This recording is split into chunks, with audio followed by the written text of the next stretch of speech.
the Battle of Bethel. Big Bethel. First battle, I believe. Was one of the earliest land battles of the Civil War. It took place on Virginia Peninsula near Newport News, 10th of June, 1861. Virginia's decision to secede from the Union had been ratified by popular vote on the 23rd of May, and Confederate Colonel, later Major General John B. Magruder, everybody knows Magruder, Magruder, who was sent down to the peninsula to deter any advance on the state capital, which is Richmond, by Union troops. He's like, this is us, man. This needs to be protected. Can you do that, Magruder? He's like, I can. John B. Magruder. He was sent down the peninsula to deter any advance on the state capital, Richmond, by Union troops based at the well-defended post of Fort Monroe. There it is. There it is. This garrison was commanded by Major General Benjamin Butler, a former Massachusetts lawyer and politician, who established a new camp at nearby Hampton and another at Newport News, which we just discussed. Right. Magruder had also established two camps within range of the Union lines at Big Bethel and Little Bethel as a lure to draw his opponent into a premature action. Ooh, premature action. Nobody likes that. Right. Nobody. Well, Butler took the bait when he and aide Major Theodore Winthrop devised a plan for a night march followed by a dawn attack to drive the Confederates back from their bases. Right. Butler chose not to lead the force in person, for which he was later criticized. I mean, right? Why would you not lead your force? You always. The plan proved too complex for his poorly trained subordinates to carry out, especially at night, and his staff had also omitted to communicate the password. So they're like, we didn't tell nobody what the passwords were, Right. and jeez, they were trying to advance without knowledge of the layout or strength of the Confederate positions when a friendly fire incident gave away their own. Oh, my. Wow, so they fired on, and now the Confederates know where they are. The commander in the field, Massachusetts Militia General Ebenezer Pierce, received most of the blame for the failed operation. Oh, my God. Nobody knew what was going on. Idiots, dude. And that guy's a general. It's amazing the Union even held on for a year.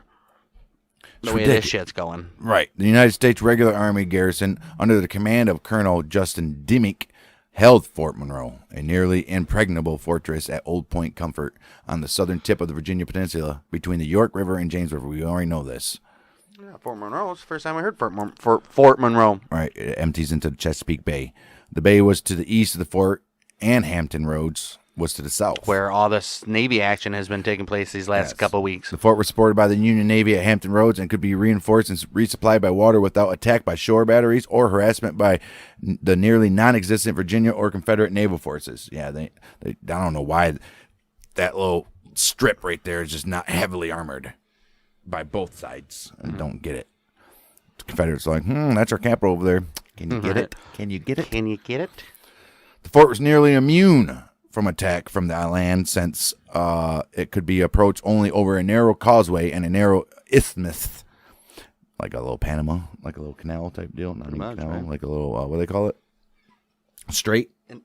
A strait? From the land side, it can only be approached only over a narrow causeway and a narrow isthmus. Isthmus. It's like a strait. Isn't that? Yeah, but it's not water. No, a strait. Yeah, a strait is water. Causeway, yeah, just one like road, yeah. one way in. Yeah, it's raised over wet ground. Okay, I get it. Yes. It's like a bridge. Same thing. Yeah. Narrow strip of land with sea on either side. Right. Yeah, so it's just nothing, and that's the only way to get to it by land. So, right. Yeah, I'd say they was pretty well fortified. Right. So yeah, they only can get through a little strip of land, and they had massive walls and hundreds of cannons. Oh. An inlet called Mill Creek was the body of water that almost cut the fort off from mainland. Yeah. I mean, that's a good spot. Bet you that never fell throughout the war. Probably not. Colonel Dimmick refused to surrender the fort, obviously, and small and poorly equipped Virginia, soon-to-be Confederate militia forces in the area, had no hope of taking the fort by force, especially after April 20th, when the small Union garrison was reinforced by 2 Massachusetts volunteer regiments, within a few days of the Virginia Convention voting to secede. This important fort would provide a base for the blockade of Norfolk, Virginia, and the Chesapeake Bay, and for the recovery of Southeast Virginia and the Virginia Peninsula for the Union. Yeah, I think the Confederates let them have that. We can't handle. They can't match their Navy power, anyways. I don't understand why they didn't do more Navy work, or maybe they did, because Massachusetts militia forces were ready to respond to President Lincoln's call for volunteers. 2 90-day regiments, the 3rd Massachusetts Militia, commanded by Colonel David W. Wardrop, and the 4th Massachusetts Militia, commanded by Colonel Abner B. Packard. were able to reinforce Fort Monroe's garrison of 415 regulars within 5 days of the president's call. Jeez. The 4th Massachusetts was the first to arrive. We're better than the 3rd. We got here first. And we're named one number after them, but we'll get there before them. Yes. These reinforcements helped assure that this strong point and base of operations would be fully prepared for defense and saved for the Union. 13th May, 1861. The 1st Regiment Vermont Volunteer Infantry under Colonel J. Wolcott Phelps joined the garrison, and several other volunteer regiments from New York soon followed. So they had a stack full. Dang, man, that fort was going nowhere. They're like, this is the one we need to hold. Plus, that could potentially be used as like a retreat if they needed to go re-up their guys and over there, get food and supplies and shit. Anything they need. On May 14th, 1861, while Colonel Dimmick was still in command of the garrison, he seized a well just outside the fort in what was then Elizabeth City County because the fort did not have enough water even for its original small garrison. Oh, here we go. Mm-hmm. So they can't even get water now. I guess they didn't think of that when they were building this fort, huh? His forces also occupied the Mill Creek Bridge, which was needed for access to the peninsula from the fort and the nearby Clark Farm. The fort soon could not hold all of the arriving reinforcements, so Union forces established Camp Troy, soon renamed Camp Hamilton in honor of an aide to General-in-Chief Winfield Scott, on the Seeger Farm on the Hampton side of the Mill Creek within range of the guns of Fort Monroe. Then you got to do something, right? If you can get in so somewhere. What are they going to do about this water business here? We'll find out. Well, Colonel Dimmick remained in the command of the 415 regular Army soldiers. Volunteer Major General Benjamin F. Butler of Massachusetts took command of Fort Monroe and the entire garrison on 23rd May. With continuing reinforcements, Butler could not only retain the Union hold on Fort Monroe, but support the Union blockade of Chesapeake Bay. Right. Move up the peninsula and threaten to retake Norfolk, Virginia, and other locations on the south side of Hampton Roads from the Confederates. Okay, yep. So that's their base, pretty much, right? Forward operating base. I would say. On May 27th, General Butler sent a force 8 miles north to occupy the lightly defended adjacent town of Newport News. At Newport News Point, an excellent anchorage for the Union Navy. This force established and significantly fortified Camp Butler and a battery at Newport News Point that could cover the entrance to the James River Ship Canal and the mouth of the Nansemond River. By May 29th, Butler's force, which included the 1st Vermont Infantry, Colonel John A. Bendick's 7th New York Volunteer Infantry Regiment, which was a regiment of German speakers. Hey. The 4th Massachusetts Volunteer Infantry 4th Massachusetts Volunteer Infantry Regiment, Scots Life Guards, and a detachment of U.S. regulars to man military completed the mission. All right. So all those guys completed the mission All of taking over the Newport News. They need every single one of those. Right, apparently. Right. 8th of June, the camp, which was commanded by Colonel Phelps of the 1st Vermont Infantry, also was reinforced by the 9th New Yorker Volunteer Infantry Regiment.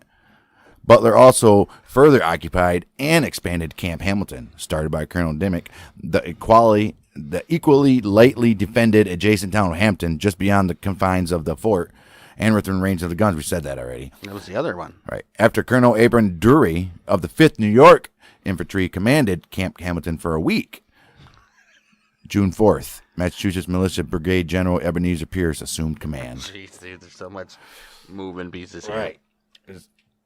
Putting in a bunch of people over here. Major General Robert E. Lee, in charge of Virginia, soon to be Confederate forces, which already were in league with the Confederacy, responded to the growing Union threat from Fort Monroe by sending Colonel John Bankhead Magruder. Go ahead, Magruder. For the purposes of defending the southeastern area of the peninsula and pushing Union forces back to the fort. They need to do that. Magruder was given the command on May 21st. On May 24th, he established his headquarters at Yorktown, Virginia, and set up his defenses. Soon, his original small Virginia force was increased to about 1,500 men by the inclusion of Colonel Daniel Harvey Hill's 1st North Carolina Volunteer Infantry, Lieutenant Colonel William D. Stewart's 3rd Virginia Infantry, which were called the Wythe Rifles, a cavalry battalion under Major E.B. Montague, and the Richmond Howitzer Artillery Battalion under Major George W. Randolph, grandson of Thomas Jefferson and future Confederate Secretary of War. Jeez, man. Wow. Got a bunch of people here. That's just too much. Well, the South's now coming imagine back. This is just a Class C battle, dude. And South's coming back, though, with some...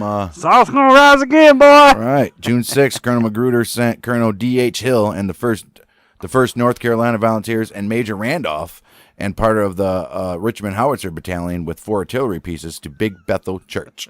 So Big Bethel Church was within 8 miles of the Union's camps at Newport News and Hampton to establish an advanced position. Yeah, so they sent them to... they're moving in on them. Right, they sent them to Big Bethel Church. They're like, this is perfect location right here. When the Confederates arrived at Big Bethel Church, they found it marked with writings on the wall such as "Death to Traitors," which were left by Union soldiers during an earlier visit and which greatly annoyed the Confederates. Yeah, they're like, oh, you know what? These words annoy me greatly. Hill seized high ground just north of the west branch of the Back River and established a well-fortified camp which crossed the road between Yorktown and Hampton and commanded the bridge over the Back River. On the north side of the river, Hill had his men dig entrenchments, laying out the position in the form of a square. Okay. He had an outlying position guarding an old ford on his left and a redoubt for a howitzer on his right and across the river. He also had some flank protection from heavy woods and marshes. So now, how are the Union not even seeing these guys build up? Right. It's only 8 miles. You tell me you don't have like a telescope, not a telescope, but anything? I don't know. 8 miles is a long ways. A looking glass? That's a long ways. That's not that long if you're looking at a looking glass. I don't know about 8 miles. Magruder's force also established an outpost at Little Bethel Church about 8 miles from Hampton. The fortified Big and Little Bethel are both 8 miles? The fortified position at Big Bethel Church was a short distance further north from Little Bethel Church, along and mainly north of Marsh Creek, a tributary of Back Creek. Okay, who cares? Right. The position at Big Bethel Church crossed and blocked the main road between Yorktown and Hampton. Now, that's actually great.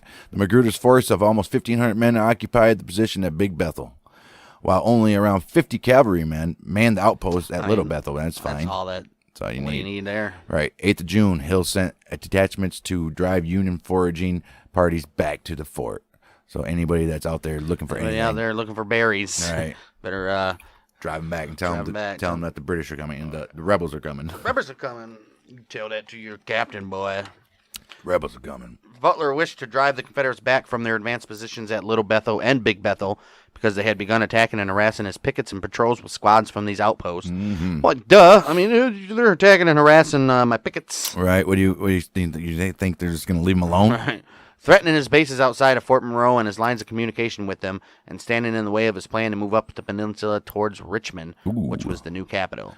An escaped slave, George Scott, who was working for the Union Army at Fort Monroe, was able to scout the Confederate position at Big Bethel and give a good report to General Butler. Nice. But Butler knew little about the Confederate position at Little Bethel, which he assumed was also a substantial installation manned by a large force. Yeah, but 50 cavalrymen is pretty good. I mean, they didn't need that many anyways. It was farther south than Big Bethel. Right. I think they should have had the more cavalrymen up top at Big Beth. Well, there's 1,500 guys. I'm sure there's more than 50 cavalrymen. Right. And if it's 50 cavalrymen can get up there pretty quick. Could have been originated from Calgary. Along with his aide, Major Theodore Winthrop, already an accomplished author, Butler devised a plan for a night march and surprise attack on the Confederate position at Little Bethel at dawn. Butler's main objective was Little Bethel, where he expected to find a large Confederate force, but he didn't. Only after Little Bethel was taken would the commander in field proceed to Big Bethel, if he chose to do so. Only after they captured Little Bethel would they proceed to Big Bethel, apparently. Right. Well, on the night of June 9th through 10th, or June 9th, so early morning, June 10th, according to the plan devised by General Butler and Major Winthrop, 3,500 units, 3,500 of them too. Where soldiers were sent into 2 columns from Camp Hamilton at Hampton and Camp Butler at Newport News with orders to converge near the Confederate positions at Little Bethel after a night march and launch a surprise attack on the Confederate positions at Little Bethel at dawn. After taking Little Bethel, if the commander of the force chose to do so, he could go on to attack Big Bethel. Why would you not after that? Right, you would have to. Wow.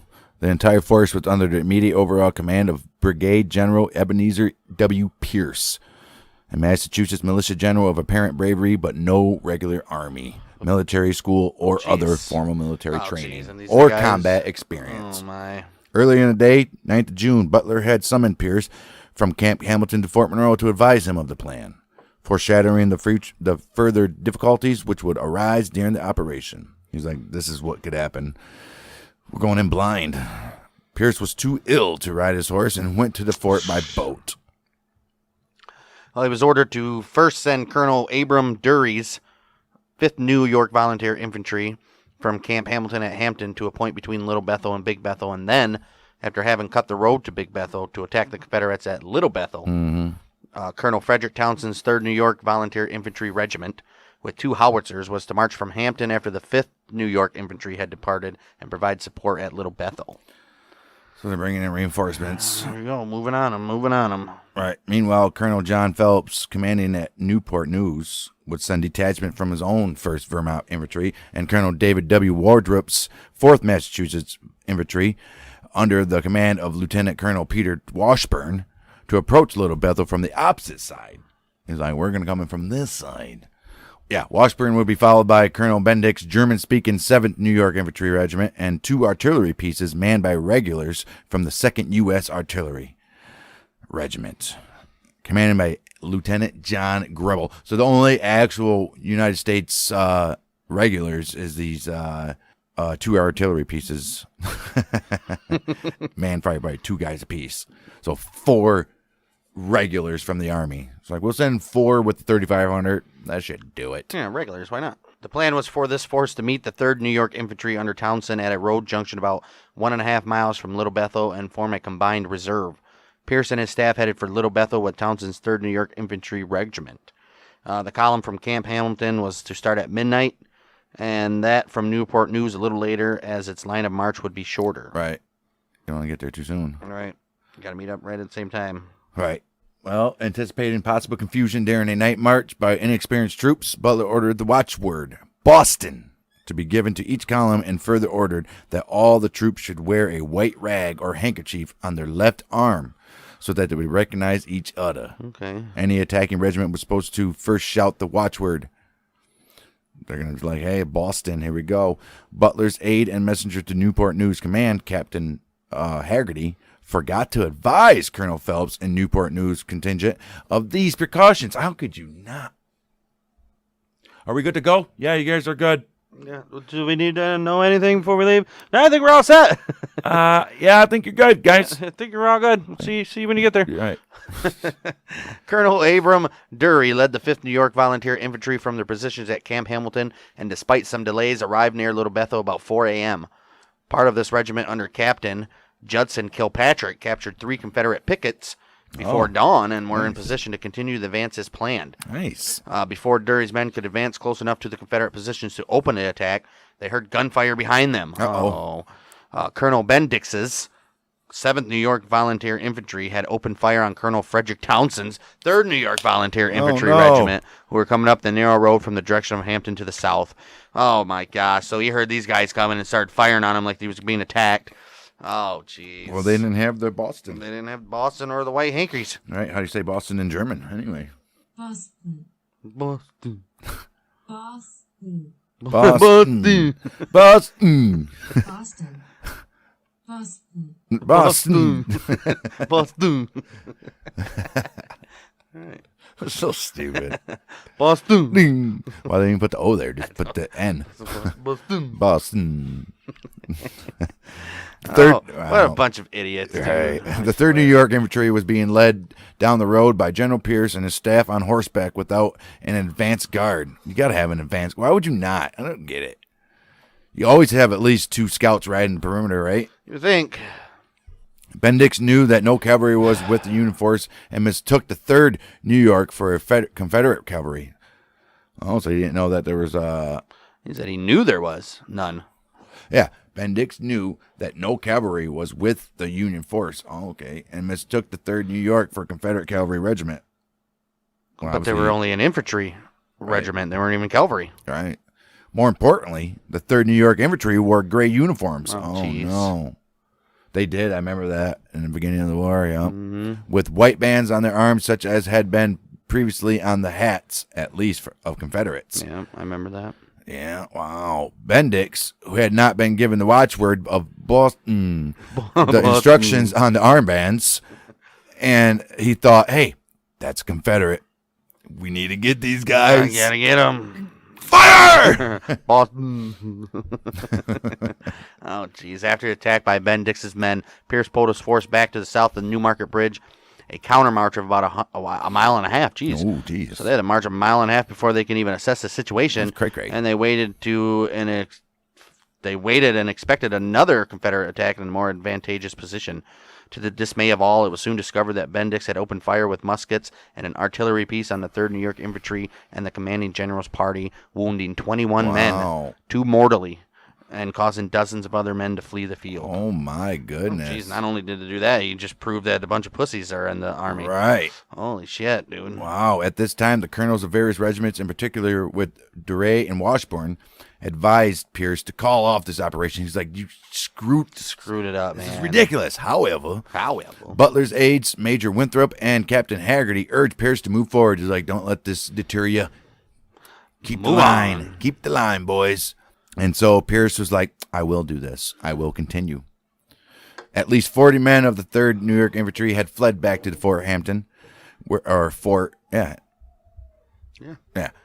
they reported Hampton. right, where they reported the regiments were being cut to pieces by a large Confederate force.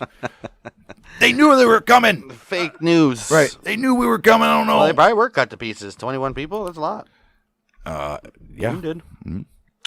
Before awaiting a request for their reinforcement, Colonel William H. Allen then headed north with the 1st New York Volunteer Infantry Regiment. There's got to be a shorter way to saying that. Right. The 1st New York VIR to help Townsend's regiment. Pierce also soon sent a message back to Hampton for the 2nd New York Volunteer Infantry Regiment under Colonel Joseph B. Carr. He said, we need you up in this area. You need to get up here, Colonel B. Carr. They were ordered to stop at the New Market Bridge and ultimately acted as a rear guard. Okay, so they're thinking, what if happens if they, we can't let them advance any forward than this? So let's stock up this little part.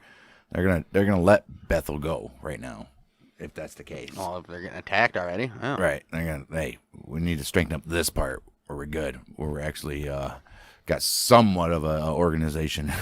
Jeez, Boston, come on, guys, it's not that hard. Jeez, thinking they had been cut off when they heard the gunfire from the roadblock to Hampton behind them, Duray's men of the 5th New York Infantry withdrew from their advanced position and headed south to the sound of the guns, as did the other Union troops from the Vermont and Massachusetts, under Lieutenant Colonel Washburn. Those troops were approaching Little Bethel in front of the site of the incident. They're like, well, look, we're right in front of this shit. The Union forces had lost the element of surprise for their attack and delayed the timing of it as well. Yeah. Well, obviously, the friendly fire incident alerted the Confederates at Little Bethel as well as Magruder's main force of the Union's movement. Upon approach of the Union force and the sound of the gunfire, the approximately 50 Confederates manning the outposts at Little Bethel abandoned that position and fell back to their entrenchments behind Marsh Creek. That's right. The branch of the Back River near Big Bethel Church. So they're like, yeah, we're ready for you now. Nice. As it turned out, though, only this small group was stationed at Little Bethel, not the large force, actually, that we already know. Gordon, in discussing the mistakes of the Union commanders in the operation, says, but behind all this was the most serious mistake of all, a mistake in Butler's plan. The Confederates had no outposts of strength in Little Bethel, and the scheme to surround and capture it was an attack on a man of straw. It was just ridiculous. Straw man. Right. He says Butler could have struck the road to Yorktown 3 miles north of Big Bethel and compelled Magruder to withdraw to Yorktown without firing a shot. Single shot. The 5th New York Infantry had again been sent by Pierce as the leading regiment. Finding the Confederates were in flight from Little Bethel, the 5th New York Infantry burned the church at Little Bethel so the Confederates could not use it as an outpost. Also set fire to the homes of several secessionists. Oh, jeez. Yep. The Union force then continued toward Big Bethel. They're like, you know what? We're on now. Coming towards you. This is only the beginning of the ruthlessness of both armies. Union forces and Confederate forces did some terrible things to little townspeople, man. It's ridiculous. But by chance, Magruder had started a large part of his force toward Hampton to launch a surprise attack of his own on the Union forces. Wow. After hearing the gunfire and being alerted by an elderly local lady that a Union force was only a few hundred yards down the road. Dang, just right down the road. I mean, that's 2 football fields. Right. Magruder hurried his men back to his fortifications at Big Bethel. Go back. The Confederates were now fully alerted to the Union Army movement and were able to get back into position well before Pierce's men arrived at Big Bethel. They're like sitting ducks when they come up then. Oh, my. Almost the entire Confederate force was now behind earthworks and north of Marsh Creek. The exception was that some of the 3rd Virginia Infantry were in an open field to the south of the branch to protect a howitzer position, which was intended to block the main Yorktown-Hampton road. Yep. Gotta do that. These men hurriedly tried to entrench and find other cover, such as Old Mill Dam, and the Union force approached. Right. Anything that you can cover yourself with. Yeah, man, get in a little trench real quick. Oh, jeez. The Confederate force consisted of the same units that Magruder had sent to Big Bethel a few days earlier. Colonel D.H. Hill's 1st North Carolina Infantry, about 800 men. 3 companies of Lieutenant Colonel William D. Stewart's 3rd Virginia Infantry, 208 men. A cavalry battalion of about 100. Dang, nice. Under Major E.B. Montague, or Montague, whatever you want to say. I think it's Montague. Some Montague. And the Richmond Howitzer Artillery Battalion of 150 men under Major George W. Randolph. All right. So the Confederate forces got themselves about a G right there. 15 hundo about. 15, yeah, 15. Having determined to continue to Big Bethel without knowledge of the layout or strength of the Confederate positions, Pierce sent Dury's 5th New York Infantry out first. He was like, you guys go take this one for the team. Right. Captain Kilpatrick, along with Captain Charles G. Bartlett and Kilpatrick. Kilpatrick. I thought that was weird. Kilpatrick. Captain Kilpatrick. There we go. Kilpatrick. Boston. That's how you say it in German.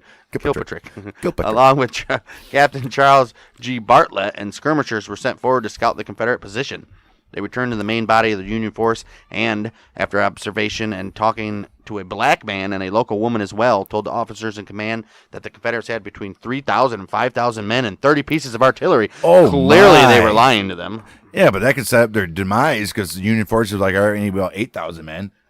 Ooh. Yeah, they were probably obviously lying to them to scare them not to go right. engage. Wait.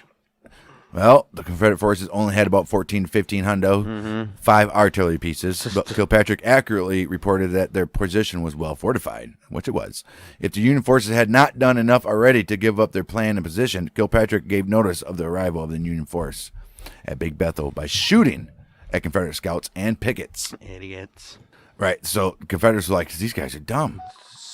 Stupid. As the Union force came up to the field, they could not see the Confederates behind their fortifications, but the Confederates also did not have a good view of the Union forces because of the shade from the woods.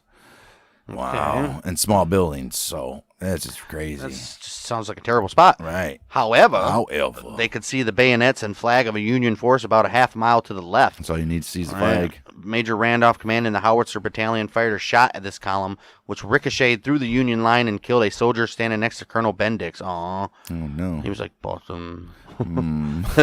The two forces then began an intermittent fight that began at 9 a.m. and lasted until 1:30 p.m. Dang. After the initial artillery shot, Bendix's men began to scatter into the trees for protection. So they're all over the Can you place. imagine that? These guys are in the building, right. and then they're just shooting out in the woods. Right. Oh, crap. Oh, man, this is crazy.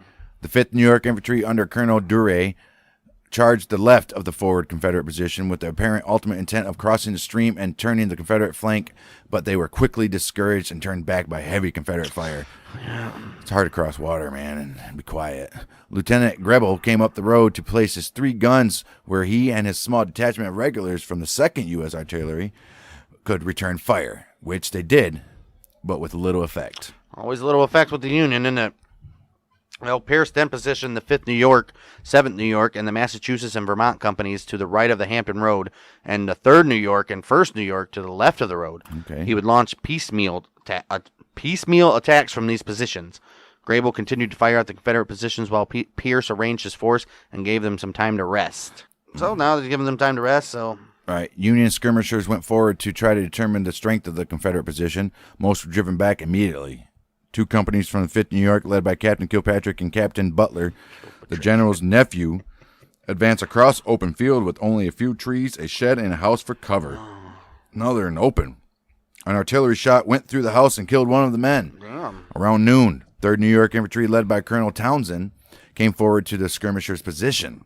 When they tried to attack forward Confederate position but could advance only to within 500 feet before being forced to lay down due to the heavy Confederate fire. Ooh-wee. Townsend feared he was being flanked and began to withdraw just as the Confederate howitzer facing his position broke. Uh-oh. And the Confederate commander in the redoubt, Colonel William D. Stewart, pulled his 200 men of the 3rd Virginia Infantry back to a hill near the church. Okay. So now their big old gun broke, and they're like, all right, we got to pull well, back. we got to go back. Which is probably actually a good thing. Stewart also feared he was being flanked. Part of the 5th New York Infantry, which was attacking alongside the 3rd New York, temporarily seized this position, but were unable to hold it. Townsend had nothing to fear from the men on his left because they were only a company of his own regiment who had become separated from the main body. By the time this was discovered, Townsend had pulled back. Oh, geez. So now I didn't even know that those guys were his guys. Right. Magruder did not want to give up the advantage's forward position and sent Stuart back with another howitzer and reinforcements from the north, from the 1st North Carolina. Jeez, oh Pete. This Confederate move and Townsend's retreat left the 5th New York unsupported, and they had to withdraw from their captured position as well. Right. Oh, geez. Renewed fire from the regained Confederate position ensured that neither Townsend nor Dury would move forward against this position again. Couldn't. Meanwhile, Kilpatrick was trying to lead part of the 5th New York around the Confederates from the right, but they came under heavy fire. It's not happening. These guys got you surrounded. As men were following, Lieutenant Colonel Warren came forward on a white mule. Wow. And began to lead the men toward a white mule. Right. And began to lead the men toward a ford through the creek, about 3/4 of a mile from the main road to Hampton. All right. A platoon guarding the ford was outnumbered by the Union forces and retreated as they approached. Magruder ordered Captain W.H. Worth forward with his howitzer company. Worth hurried to the ford and arrived before the 5th New York Infantry under Dury and Kilpatrick. Worth drove them off from the ford with a howitzer shot, but they continued to fight from the wood line. Grape shot tore the rectangle off Colonel Dury's left shoulder. Oh, jeez. Grape shot, is that bird shot? Right. Pretty much, right? Sure. Wounded Captain Kilpatrick in the thigh and killed a soldier behind them. Oh, no. The 5th New York Infantry was exhausted from being the first unit on the march and from heavy action in the day's fighting, so the unit was pulled back. All right. Kilpatrick, who was badly wounded by the shot through his thigh, had to be rescued and carried away by Captain Winslow at the very end of the battle after his regiment had withdrawn. Otherwise, he would have fallen into Confederate hands. Ooh. Some shit about to happen here. Well, the 5th New York was replaced for one last assault on the Union right by Major Theodore Winthrop. So the Union's like, we gotta try to get this right side for some reason. I think this is the spot. One last charge, Right. guys. Who was also an officer of the 7th New York, but was serving on the staff of General Pierce, having been detailed from General Butler's staff since he helped Butler plan the attack. Okay. Winthrop led a detachment of troops from the 5th, the 5th New York, 1st Vermont, and the 4th Massachusetts. So, Though also very tired from the night march and increasingly hot day, Winthrop and his force also attempted to turn the Confederate left flank from the Union right. right. Unlike the earlier unsuccessful Union attempts to cross the creek, Winthrop and his men crossed the creek uncontested because they tied their white cloths around their hats and pretended to be part of the Confederate force. Remember, these are the guys in gray. Right. Then they cheered and ran forward somewhat prematurely, giving away their identity. Idiots. 2 companies of the 1st North Carolina then turned to face them, and their fire turned the Union force back with several casualties. One was Major Winthrop, who had jumped onto a log and yelled, "Come on, boys! One charge and the day is ours!" Jeez. These were his last words as he sustained a bullet through his heart while his men fled back across the creek. Oh, jeez, they saw him die, and they were like, nope. And it's not ours today, bud. It's not yours. After the battle, Colonel Hill praised Winthrop's courage while disparaging the efforts of the rest of the Union soldiers. He's like, you despicable. Rightfully, fucking. Right. They really found out how much pansies they had in their armies at this point, didn't they? Right. Advanced Union skirmishers continued to fire at the Confederate positions from the house on the field and other outbuildings on the south side of the creek.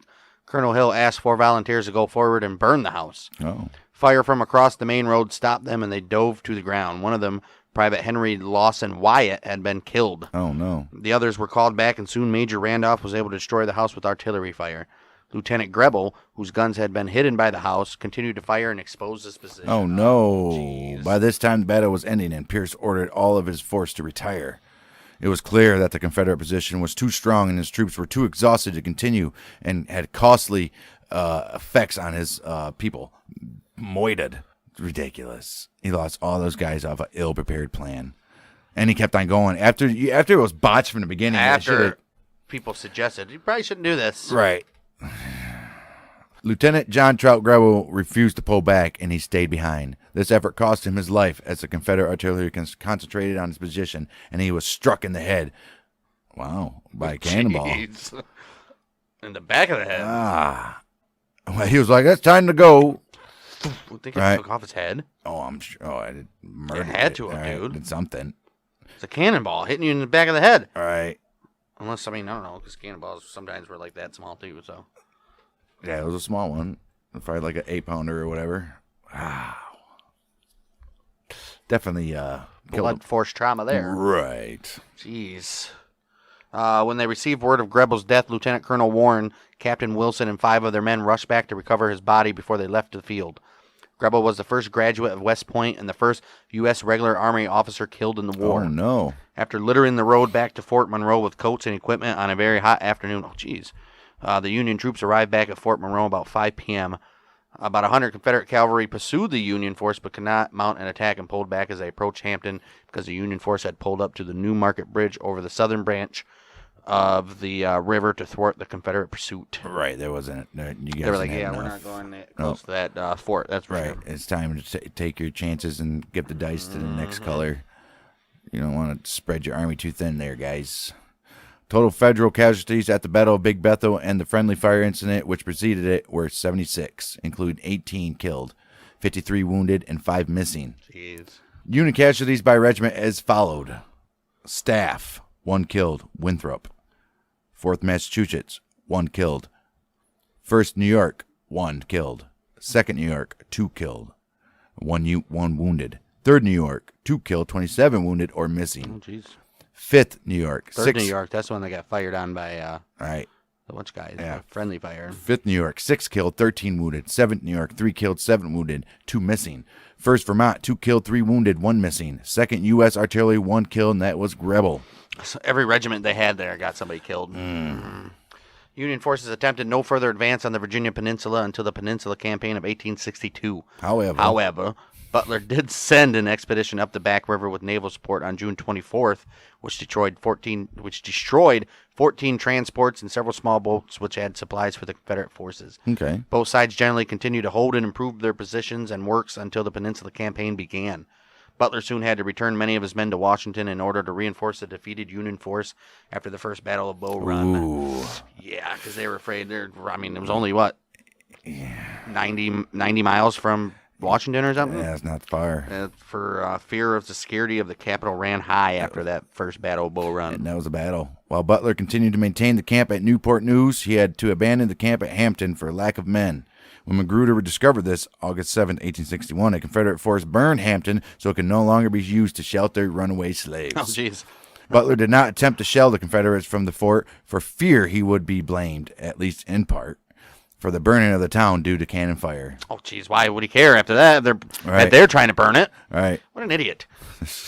Butler was criticized for the debacle at Big Bethel, which he should have, including his decision not to lead the operation in person. Mm-hmm. His appointment as Major General of Volunteers was confirmed by the U.S. Senate by only 2 votes. Oh, jeez. Most of the criticism fell on the Massachusetts Militia General Ebenezer Pierce. Yes. Pierce, yeah. Should have got a lot of... Many of the men even wrote to newspapers and others to condemn Pierce's handling of the operation. Right. Lack of coordination of forces, sporadic efforts at fighting, wasting of time, and leaving too much discretion to subordinates. Right. Right. Like, you guys decide it.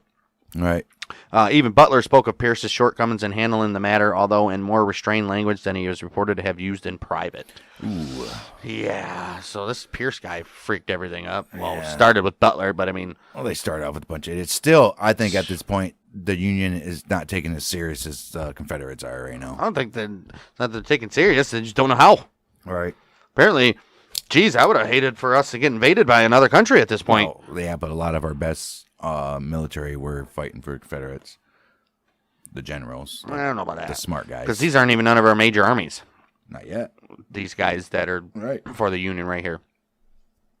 Yeah, they're just picking idiots to run little tiny stuff. They're just sending the lower guys in right now. Like, hey, see if you guys See how can it take goes. care of these guys. See if you guys take care of it first, and then we'll come in. Anyway, in the early stages of the war, uniforms had not been standardized, and some Union units wore some items of clothing which were gray. Though gray had also begun to be adopted by the Confederates. Mm-hmm. Even Confederates didn't have all gray. Right. Sometimes they wore blue.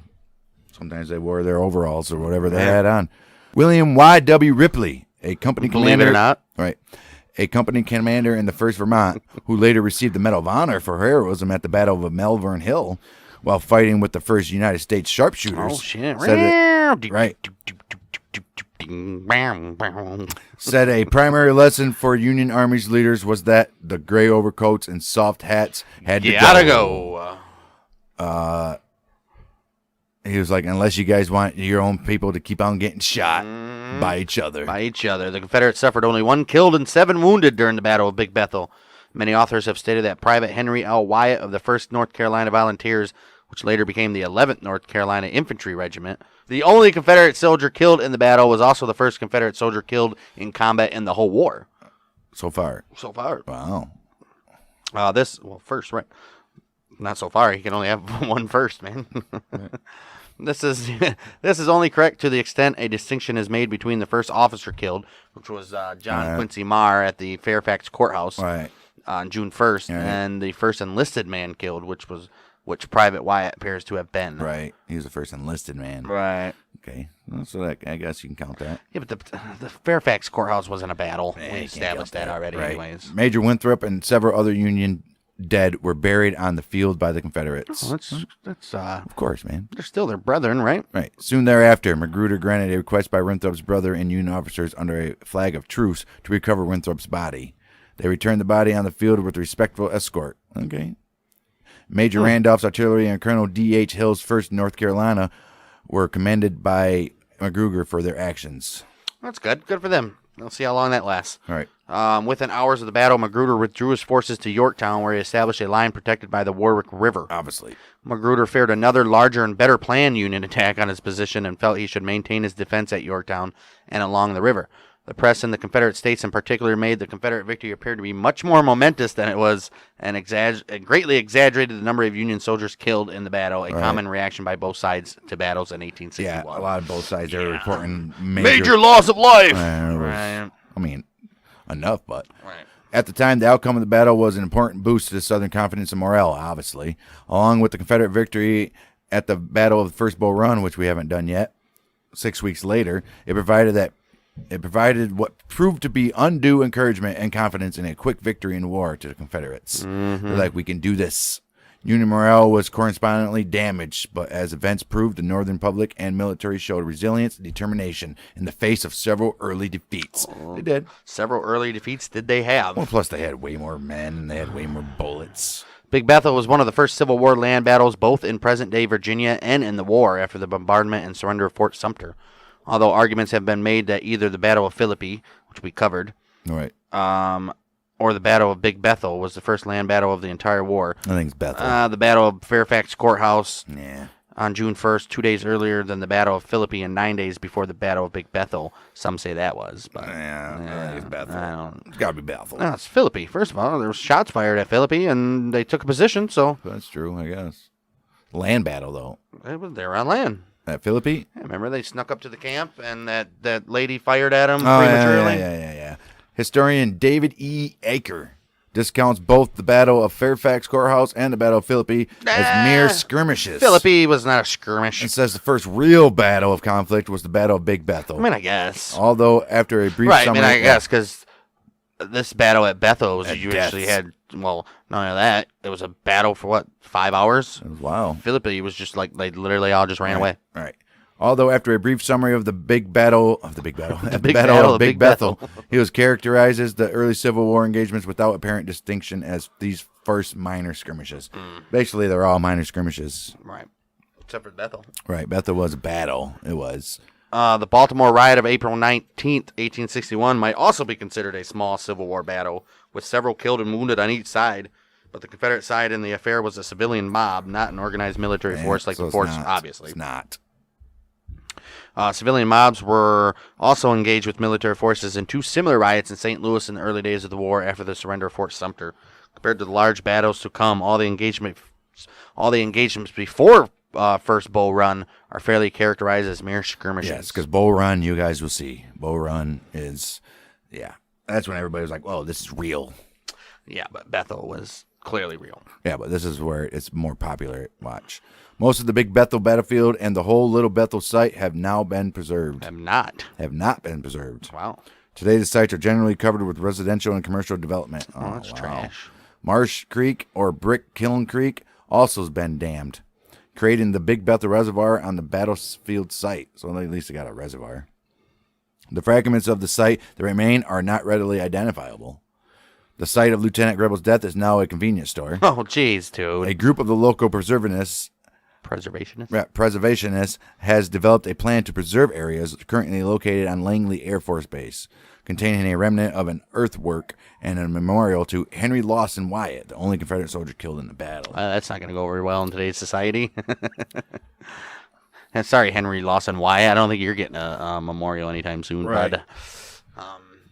So they covered up that battle quick with concrete and buildings. I did, dude. Nothing. Even the Grebel convenience store. Did they at least call it Grebels? Right. Jeez. Right. Some kind of memorial out of that damn thing?